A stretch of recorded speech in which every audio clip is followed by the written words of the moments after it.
Dear students, today we are going to see fuzzy C-means clustering. First, we will see the theory part and then we will go for the coding so that you shall understand clearly. Let us move to the slide. Okay, so fuzzy C means clustering. Before that, first we can see that already we have saw K means clustering. Just if you compare with that, easily you can understand C means clustering. First, K means clustering, as you know, each data point, okay, so that is which is strictly belong to only one cluster. Okay, we cannot use the same data point for more than one cluster. So that is the main basic idea of K means clustering, right? And so that we can say the cluster assignment. Okay, so it will be in a binary format. It will be either 0 or 1, right? But when you see the fuzzy C means clustering, here we can say that it has the data point has a membership value for all clusters, right? So you can have like more than one clusters. Okay, so the data point can have the membership. So we cannot say the range is only 0 or 1, but we can say the value. Okay, the membership value, the ranges is from 0 to 1, right? So likewise, we can see the difference, okay, between the K means and fuzzy Z means clustering, right? And then you can see, for example, here we are using the probabilistic assignment. For example, in cluster 1, we can say that the probability of the data point, okay, can be like 1 comma 3. That's the first data point, okay, in which the probability of uh, the data point for the cluster 1 can be like zero point 0.8, and for cluster 2 it can be zero point 0.2.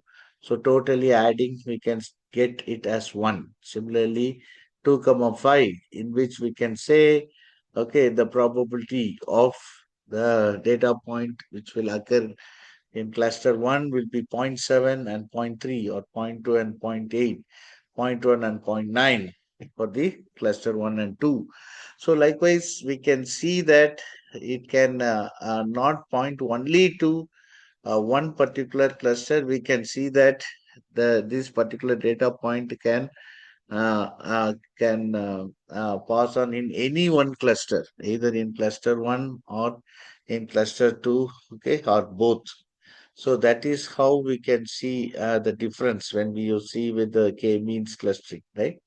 So that's the thing.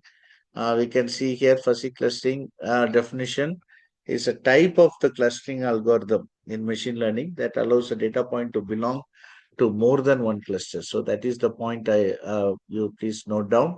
So it can have like more than one cluster with the different degrees of membership. That is the range between 0 to 1, right? So unlike traditional clustering, A means or hierarchical clustering, which assign each value to a single cluster. But fuzzy C means clustering assigns a membership degree between 0 and 1 for each data point for each cluster. Okay, so that is how you can see the difference. Now, when you see the algorithm steps, okay, initialize the data point into the desired number of clusters randomly. Okay, so randomly we are just initialize. Okay, so the desired number of clusters. As I had told you, more than one cluster, the data point can be right, the probability can be more. And then find out the centroid. After finding this, it can be in any number of clusters. Then the next one is we have to find the centroid of it. So as we saw in K-means, here also the centroid will have the formula in which we are having sigma k equal to 1 to n, in which mu of I k of to the m and xk. What is this mu? Mu is like the membership value of the data point. Okay. In particular cluster I, right? So that is actually the mu. That is the one we have seen in the previous one, right? So it can be like the probabilistic value It can be zero point 0.8 or zero point 0.7 or zero point 0.2 or zero point 0.1 for cluster 1. And similarly for cluster 2, this particular data point can have the probability of attain in zero point 0.2 and 2 comma 5 is zero point 0.3. Likewise, okay, you can see here that is the value of mu, right? And then you have VI, that is the centroid, okay, centroid of cluster I. And then N, we can see that the total number of data points. Okay, so how many number of data points that it denotes. Okay, so that is the upper limit. Okay, and then mu, as I told you, it is the membership value of the data point xk, okay, in cluster I. And then M, we can say it as like a fuzziness parameter. Okay, so normally we will take the M value as 2, right? And then sk, what is this sk?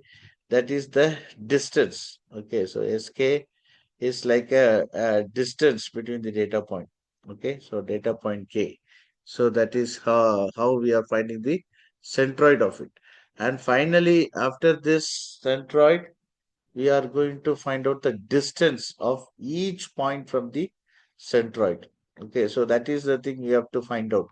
So then only, as we discussed in clustering, we can see that how much it is closer, that much it can be a strong cluster, or it can be like if a distance is more from the centroid, then we can say it is not a strong cluster, right? And then so it should be close with one another. And then updating the membership value. So every time it will not be the same. We have to check for the better membership value. That is a probabilistic value, right? So here for that, we are using the formula again, mu of ik. This is for the new membership. Okay, updating membership value, in which we have here also mu ik, that is membership of, that is a new membership point. Okay, so just if we are having already made as zero point 0.7, here we are making it as zero point 0.8. Likewise, we have to change, okay, the value of mu. And then C is the total number of clusters, as we saw. And then M is the fuzziness parameter, right? So usually we are taking 2. And then finally dk of I, that is distance of escape from the centroid VI. That is how we are calculating the distance also. So from this we can say we are getting the updated, okay, membership values. So this process have to be repeated until the 2 times of taking the probabilistic value for any data point, it becomes same, right? So until that time, this process have to be continued. Once it both the thing gives the same result of taking the same probability, then the process will be ended.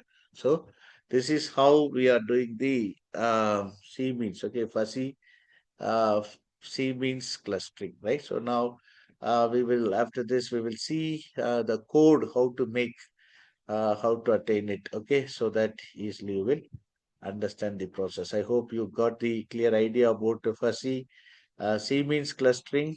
Okay, so let us see uh, the coding part soon. Thank you.